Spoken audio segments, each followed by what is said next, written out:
مساء الفل والهنا والخير والسعادة. مساكم صافي وجميل وزي الفل، زي قلوبكم الصافية البيضة. ربنا يسعدكم ويبارك فيكم، وحشتوني موت. يلا بينا نشوف مع بعض فيديو النهاردة. يلا بينا.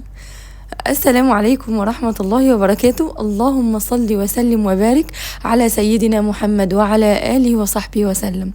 زي ما انتوا شفتوا كده بالملي، المطبخ يضرب يقلب، مضروب فيه قنبلة ذرية. انا اليوم ده كنت لسه جاية من السفر، قبليها بيوم بالليل راجعة مش قادرة احط رجلي كده على الارض. اتعشينا وسبت حاجة العشاء في المطبخ زي ما هي، حتى ما قدرتش افضي الصينية احطها في الغسالة وسبتها على البوتاجاز. جينا بقى تاني يوم مش قادرة برضو ان انا اظبط حاجة العشاء اللي اتعشيناه، قمت سايباها زي ما هي ومطلعة الصينية التانية من جنب الديب فريزر احط عليها حاجة الغدا. ما شاء الله بقى في مواعين العشاء بتاع اليوم اللي قبلها ومواعين الغدا بتاع اليوم اللي انا بصور لكم فيه، ده كان الغدا. والغدا كان ايه؟ ان احنا اشترينا كبده بالرده من الشارع. مش قادره، ما كنتش قادره اعمل حاجه خالص. قلت يلا بقى على طول زي ما انتوا شفتوا. بدات الرخامه الاولانيه اللي اتروقت دي كان فيها حاجات من السفر، يعني الاكياس الكاتشب وكرة الراكت وشوك بلاستيك ومعالق بلاستيك من اللي بناكل بيها ونرميها دي. قمت مروقاهم وماسكه الرخامه ومصبناهم خليها زي الفل. طبعا انا من الايام القليله جدا جدا اللي المطبخ بيوصل معايا فيها للدرجه دي. اللهم صل وسلم وبارك على سيدنا محمد. قمت بقى على طول وما صدقت بقى طبعا ان وصل كده. قلت لا، لازم بقى ايه دي، محتاجه بقى اني اشارككم ازاي اتنشطت وازاي اخدت القرار مع اني تعبانه هموت من التعب، بس سميت الله وتوكلت على الله. بشتغل وانا بقي ساكت؟ لا طبعا، على طول لساني من فضل الله لا يغفل عن ذكر الله. مين بقى؟ سبحان الله والحمد لله وبركة حياتنا كلها الصلاة على النبي صلى الله عليه وسلم. كل الحاجات دي تنشطك وتحمسك وتخليكي كده تشتغلي بنشاط، وربنا يرزقك البركة في صحتك. شايفين الرينج لايت؟ اللهم بارك، بقت باينة في الرخام من كتر ما بقى بيلمع. طب يا حنان ما شلتيش الميكرويف ليه؟ طنشوا يا بنات، طنشوا. مش لازم كل حاجة تتعمل 100%. انا كنت لسه شايلاه من قريب، صينيتي حبيبتي المكسورة. مش هنجيب بقى صينية غيرها المفروض؟ انا بقول لنفسي اللي انتوا بتقولوه لي اكيد. انا في المشتريات مش قادره اقول لكم كسلانه قد ايه. حتى طقم التوابل خلاص، الصيف خلص وقفلنا الشقه اخر مره نزلنا فيها وما وديتش طقم التوابل ولا اشتريت الطقم الجديد. بس انا ما وديتش الطقم ليه؟ عشان انا عايزه اشتري الاول وبعدين اودي ده. فانا ما لقيتش لحد دلوقتي طقم التوابل، او بدور عليه في الاماكن اللي انا قدرا فيها، مش بنزل مخصوص اماكن معينه اجيبه منها. نفضت الاطباق من رز او ما شابه، دي بقى الصينيه اللي كانت موجوده من امبارح بالليل. نفضتهم في الباسكت ورصيت في الغساله، وجيت بقى في الصينيه وقمت مصبناها على طول، وبعد كده قمت مسحاها بالسفنجة وبقت زي الفل. انا خلاص بقى لميت شقة اسكندرية وقفلتها ودخلت الكراسي من البلكونة وودعناها، قضينا فيها ايام حلوة. وربنا يا رب يا رب يرزقكم الايام الحلوة كلها وراحة البال. النهاردة بقى عايزة اتكلم معاكم ازاي انا قدرت استغنى عن الدروس الخصوصية في حياتي. انتوا عارفين ان انا عندي اللهم بارك 3 اولاد في مراحل دراسة مختلفة. انا ما عنديش ولا حد فيهم ابدا اخد درس من ساعة ما اتولد لحد ما شاء الله لا قوة الا بالله تانية ثانوي اهو. المراحل ما بين كي جي 1 لحد تانية ثانوي ما اخدناش فيها دروس. بس امتى هناخد درس؟ طبعا ومش هنتفازلك، خصوصا في النظام الجديد في سنة 3 ثانوي. يعني في 3 ثانوي هديله طبعا دروس في كل المواد، في كل المواد، ايوه في كل المواد. اقول لكم بقى ايه المزايا بتاعت ان انا سبت الدروس وايه المساوئ. المزايا اول حاجة طبعا مفيش تضييع للوقت، مفيش تضييع لوقت الولد او البنت اللي بيذاكروا. نزول بقى وطلوع ونفكر هنلبس ايه ونفكر هنعمل ايه. لا طب احنا هنقعد شوية ماما بعد الدرس معلش، طب احنا كذا، طب كذا. كل الكلام ده الفقرة دي كانت الحمد لله اللهم لك الحمد كانت ملغية من حياتي. طيب الميزة التانية وقت اكبر للتحصيل وللمذاكره في البيت، ما انا ما ضيعتش 10 ساعات رايح و10 ساعات راجع، زائد المستر يشرح لي والمستر يقول لي، لا احنا بنذاكر في البيت فوقتنا بيبقى اكبر. تالت حاجه رحمت يعني جزء كبير من فساد، ربنا يحفظ اولادكم واولادي واولاد المسلمين يا رب، من فساد الاولاد هو طريقهم وهم رايحين الدرس وهم راجعين من الدرس. الولاد اللي بتبقى واقفه على السنتر، الاشكال اللي بنشوفها، بنتي تتعلم كلمه من البنت الفلانيه اللي واقفه من طريقه لبسها، ابني يشوف الولاد واقفين بيشربوا معرفش ايه قدام السنتر. كل الحاجات دي احنا اترحمنا منها. واخيرا وممكن ده يبقى اولا بالنسبه لاسر تانية، توفير الفلوس. توفير فلوس بقى، حطوا تحت توفير الفلوس دي 8000 مليون خط. انت بتوفري، شوفي الحصه بكام، انت ما بتديش ابنك ولا درس.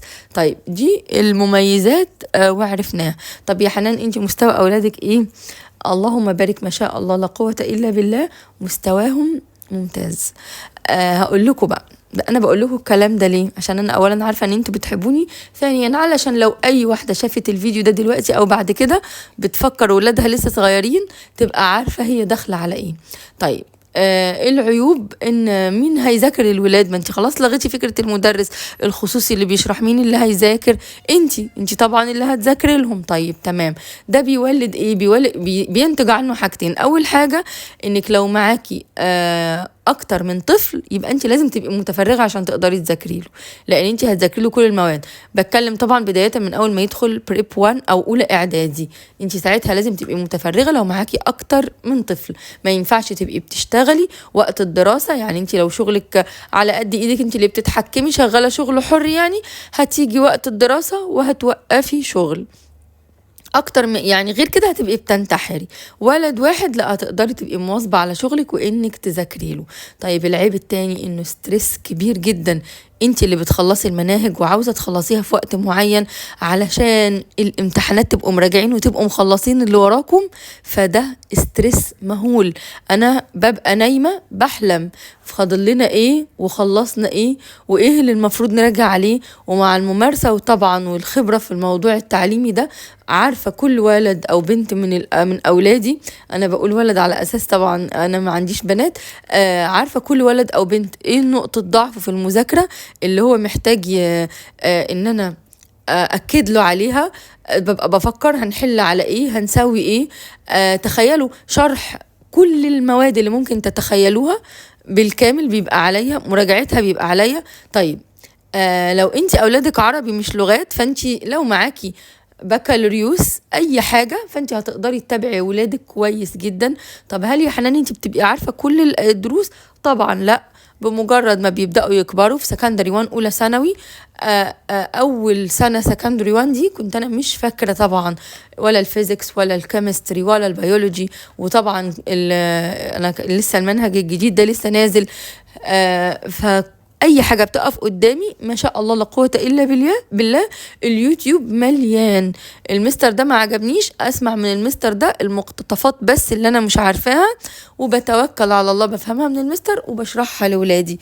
وانس ان الولاد كبروا يعني مثلا رايحين تانية ثانوي، الحاجة اللي انا ما فهمتهاش بدل ما اضيع وقت عشان ورايا مذاكرة الاولاد تانيين افهم من المستر على اليوتيوب واشرح لابني، لا نقعد انا وهو قدام اليوتيوب نفهم احنا الاتنين من المستر بيقول ايه. طيب تمام، دي كده كانت طريقة المذاكرة. المراحل الأقل للحد بريب 3 عادي بنقدر ان احنا نتابع الولاد وبيبقى ما فيش مشكلة يعني في متابعتهم. واتمنى بقى ان انا اكون افدتكم في موضوع المذاكرة ده، ولو عندك اي استفسار اسأليني في التعليقات وانا هرد عليكي على طول. بس كده خلاص، المطبخ بقى جميل وبقى حلو وبقى مرضي الى حد ما. الارض عايزة تتكنس اكنسها ابدا، استحالة. خلاص انا ده اللي انا مقررة اعمله فهعمله، حتى لو انا شفت حاجات زيادة مطلوبة انها تتعمل مش هعملها علشان ايه، انجز حاجات تانية وراي. قلت بقى في اليوم ده انا كنت عاملة حواوشي، قلت اعمل بقى كيك للولاد في الوقت ده. كان الحواوشي خلاص يعني اخر كام رغيف هيطلعوا من الفرن، فانا قلت استغل سخونية الفرن واحط الكيك معاهم. الكيك دي انا هعملها كبيرة جدا جدا، فهعملها ب10 بيضات واكبر صينية موجودة عندي. عايزه اقول لكم الصينيه مش باينه في الكاميرا ان هي كبيره، بس الصينيه دي كبيره جدا. اللهم صل وسلم وبارك على سيدنا محمد. طبعا حطيت الزيت في قعر الصينيه، وبعد كده بطنتها بالدقيق، ولفيت الدقيق كده داير ما يدور لحد ما تلف. حطيت بقى انا في الخلاط 10 بيضات. تمام. عندي كوبايه كبيره قوي كده، كانت معايا من سنين طويلة، كوباية كبيرة جدا. الكوباية دي توازي بالظبط كوبايتين من بتوع الشاي العاديين. انا عملت منها 3 اكواب، يعني عملت 6 اكواب من الدقيق. 6 اكواب من الدقيق يبقى على طول قصادهم 3 اكواب من السكر، وكده يبقى المعيار مظبوط. يبقى 10 بيضات، يا اما 3 كوبايات من الكبار قوي العملاقة اللي انا بحطتها دي، يا اما 6 من الاكواب بتاعه الشاي العاديه. تمام. واللبن بقى هحط كوبايتين. انا كده بكلمك على المعيار بتاع كوبايات الشاي. يبقى 6 كوبايات دقيق، 3 كوبايات سكر، كوبايتين اللهم صل على سيدنا محمد من اللبن. انا بقى كان عندي قشطه متكونه على اللبن، قمت واخداها وحطها، قلت تدي طعم حلو للكيك، وضربت كل المكونات السايله مع فانيليا في الخلاط. ونسيت اقولك كمان كوبايتين الا ربع، او ممكن كوبايه ونص، من كوبايه ونص الكوبايتين الا ربع زيت. حطي زيت ذرة طبعا بيبقى جميل جدا. عندك زبدة وعايزة تعمليها بالزبدة براحتك، عندك سمنة بلدي وهتعمليها بالسمنة براحتك، في كل الأحوال بتطلع تحفة. انا بقى حطيت القشطه مع اللبن، والكوبايه بتاعه اللبن دي حطيتها ايه كانت نصها قشطه ونصها لبن. وحطيت الدقيق، طبعا نخلته كويس جدا. كل المكونات لازم تبقى بره التلاجة، ولازم يبقى الفرن مدفياه ظبطاه على 180، ولازم الدقيق يتنخل مع البيكنج باودر. نسيت اقولك بقى انا حطيت كيس ونص بيكنج باودر، كيس ونص. تقدري تحطي من كيس ونص الكيسين، انا بحط كيس ونص وبتبقى ممتازة. شلت الحواوشي هوريهولكم بعد شوية، ودخلت الكيك يستوي في الفرن. كنت انا مدقلجة البتنجان في الزيت، وقلت ايه اخلل شوية بتنجان كمية كويسة كده، فجبت 2 كيلو بتنجان اسود وبتنجان ابيض. البتنجان الابيض عايزة اقول لكم في التخليل بجد حكاية روعة، تحفة جدا. الدقة بتاعة التخليل انا قلت لكم عليها قبل كده، بيبقى توم مفروم وفلفل حامي، لازم فلفل حامي، وفلفل حامي اخضر واحمر، واحط خل، احط قد كوباية خل، واحط مقدار 10 ليمونات، من 10 ل15 ليمونة، واحط بقى ملح. هو ده بس اللي بيتحط. عايز تحطي ذرة كمون حطي، ما حطيتيش هيبقى ممتاز من غيره. ولما اجي اخلل البتنجان بنغز صوابعي فيه. بصوا بقى الجمال، شايفين انا كنت مدقلجه برضو في الزيت، محمره في زيت فلفل رومي، خللته برضو مع البتنجان، بيبقى تحفه الفلفل الرومي ده. الولاد عايزه اقول لكم اوقات بيتعشوا الفلفل ده في سندوتشات بس كده، يبقى هو ده العشاء. شايفين قلب البتنجان عامل ازاي؟ الطريقه اللي انا بقولك عليها دي انا عملتها قدامكم كتير. ده هتخللي البتنجان، انا مفيش مخلوق بيدوق البتنجان بتاعي الا وبينبهر ويقول لي ارجوكي قولي لي الطريقه. ده اطعم بتنجان انا اكلته في حياتي. بصوا الحواوشي كان خرج من الفرن، بصوا لونه، بصوا عايزه اقول لكم قرمش من بره وطري من جوه وتحفه جدا. كل ده بتتفرجي على الفيديو لسه ما عملتيش لايك؟ فين اللايك وفين الاشتراك؟ اشتركي في القناه حالا وما تنسيش تدوسي اللايك. ما شاء الله قلت لكم اللايكات 50 مش عجباني، فالفيديو اللي بعده جاب 25. الله المستعان. بصوا الكيك، بصوا ارتفاعها قد ايه، وبصوا هشه ازاي. نسيت اقولك الكيك بيتحط على 180 بعد نص ساعة، هو بياخد ساعة الا تلت. بعد نص ساعة اهدي النار بتاعة الفرن تبقى شمعة كأني بسوي الرز. انا بقى نسيت اهدي النار دي، فعلشان كده قعرها كان ملسوع. بس انا عايزه اقولكم القعر الملسوع ده انا وابني الكبير كنا بنتخانق عليه. دخلت بقى يا حبايب قلبي، لقيت اكوام الغسيل وتلال الغسيل زي ما انتوا شايفين كده. ازعل ولا اتضايق؟ لا يمكن ابدا، ولا يهمني. كلنا اوقات بنبقى الغسيل بيتراكم عندنا، ايه يعني؟ انا ولا انا سوبر وومن ولا انا روبوت ولا انا انسانه. اوقات ما يبقاش ليا مزاج، ما يبقاش ليا خلق، بعمل حاجات تانية يعني مش لازم. بس قمت نازله على الغسيل ايه سامعاكوا بتقولوا حتتك بتتك، وخلصتوا وبقت الأوضة متروقة وزي الفل.